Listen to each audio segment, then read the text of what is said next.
Imagine करा तुम्ही सकाळी उठलात आणि तुमच्या अंगणामध्ये 15 मीटर डीप आणि 20 मीटर वाईड असा खड्डा पडलेला आहे आणि हा खड्डा कित्येक किलोमीटर लांबपर्यंत असा पसरलेला आहे। असंच काहीतरी झालं होतं केनियामध्ये 2018 मध्ये। तर हे कशामुळे होतं तर ह्यासाठी रिझन आहे प्लेट टेक्टोनिक्स। प्लेट टेक्टोनिक्स मध्ये बाउंड्रीज असतात, तर त्या बाउंड्रीज मध्ये 3 वेगवेगळ्या प्रकारचे इंटरॅक्शन्स असतात। त्यामध्ये एक आहे डायव्हर्जंट बाउंड्रीज, दुसरे आहेत कन्व्हर्जंट बाउंड्रीज आणि तिसरे आहेत ट्रान्सफॉर्म बाउंड्रीज। तर डायव्हर्जंट प्लेट बाउंड्रीज काय आहेत ते आपण बघूया। डायव्हर्जंट प्लेट बाउंड्रीज मध्ये दोन टेक्टोनिक प्लेट्स एकमेकांपासून दूर जातात। तर जेव्हा आपण बघितलं की अटलांटिक ओशन मध्ये मिड ओशियनिक रिज बनलेली आहे, तर इथे दोन ओशियनिक प्लेट एकमेकांपासून दूर जातात आणि त्यानंतर मॅग्मा तिथून वर येतो आणि तिथं ओशियनिक रिज क्रिएट होते। आता मोस्टली अशी प्रोसेस ही सीच्या खाली सुरू असते, पण आइसलँड मध्ये आपल्याला ही प्रोसेस लँडवर पण झालेली दिसते, त्यामुळे तो एक स्पॉट खूप जास्त फेमस आहे। त्याबरोबरच आफ्रिकन रिफ्ट व्हॅली इथे सुद्धा आपण बघतो की डायव्हर्जंट प्लेट बाउंड्रीज आहेत। याच्यामुळे दोन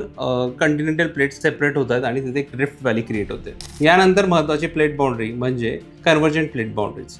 तर कन्व्हर्जंट प्लेट बाउंड्रीजला आपण डिस्ट्रक्टिव्ह प्लेट बाउंड्री ही बनतो, कारण यामध्ये दोन प्लेट्स एकमेकांना धडकतात आणि डिस्ट्रक्शन क्रिएट होतं। तर यामध्ये 3 प्रकार येतात। एक आहे ओशियनिक आणि कंटिनेंटल प्लेट बाउंड्रीज एकत्र येणं। जेव्हा ओशियनिक आणि कंटिनेंटल प्लेट्स एकत्र येतात तेव्हा ओशियनिक प्लेट ही डेन्स असल्यामुळे ती कंटिनेंटल प्लेटच्या खाली सबडक्ट होते। अशा प्रकारचं इंटरॅक्शन आपल्याला पॅसिफिक ओशियनमध्ये दिसतं। जे रिंग ऑफ फायर तुम्ही ऐकलेलं आहे तिथे असे इंटरॅक्शन असतं।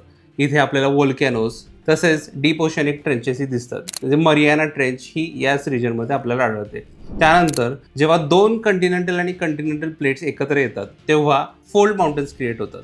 अशा प्रकारचं इंटरॅक्शन आपल्याला हिमालयन रिजनमध्ये दिसतं। इथे फोल्ड माउंटन बरोबरच अर्थक्वेक प्रोन झोनही आहे। यामध्येच अजून एक इंटरॅक्शन म्हणजे जेव्हा ओशियनिक आणि ओशियनिक प्लेट्स एकत्र येतात, जेव्हा दोन ओशियनिक प्लेट्स एकत्र येतात तेव्हा जी ओशियनिक प्लेट जास्त डेन्स असते ती खाली सबडक्ट होते आणि त्यानंतर तिथून मॅग्मा बाहेर येतो। तर अशा रिजन्समध्ये आपण आयलंड आर्क क्रिएट झालेला बघतो। यानंतर तिसरी महत्त्वाची प्लेट बाउंड्री म्हणजे ट्रान्सफॉर्म प्लेट बाउंड्रीज। तर ट्रान्सफॉर्म प्लेट बाउंड्रीजमध्ये डिस्ट्रक्शन ही नाही होत आणि कन्स्ट्रक्शन ही नाही होत। याच्यामध्ये दोन प्लेट्स एका साईडला घासत असतात आणि या रिजनमध्ये अर्थक्वेक असं झालेलं दिसतो। जी कॅलिफोर्नियाच्या इथली सॅन अँड्रियास फॉल्ट ही जी प्लेट बाउंड्री आहे त्याला आपण ट्रान्सफॉर्म प्लेट बाउंड्री म्हणतो। यामध्ये एक इंटरेस्टिंग फॅक्ट म्हणजे आपण बघतो की हॉर्न ऑफ आफ्रिका हा रिजन आफ्रिकन मेनलँड पासून सेपरेट होतोय, कारण तिथं डायव्हर्जंट प्लेट बाउंड्रीज आहेत आणि याच्यामुळे एक नवीन कंटिनेंट आपल्याला बनलेलं दिसेल। कदाचित आपल्याला तो आपल्या लाईफ टाइम मध्ये बघता येणार नाही, पण अशा प्रकारे नवीन लँडफॉर्म्स आणि नवीन कंटिनेंट क्रिएट होऊ शकतात। थँक्यू।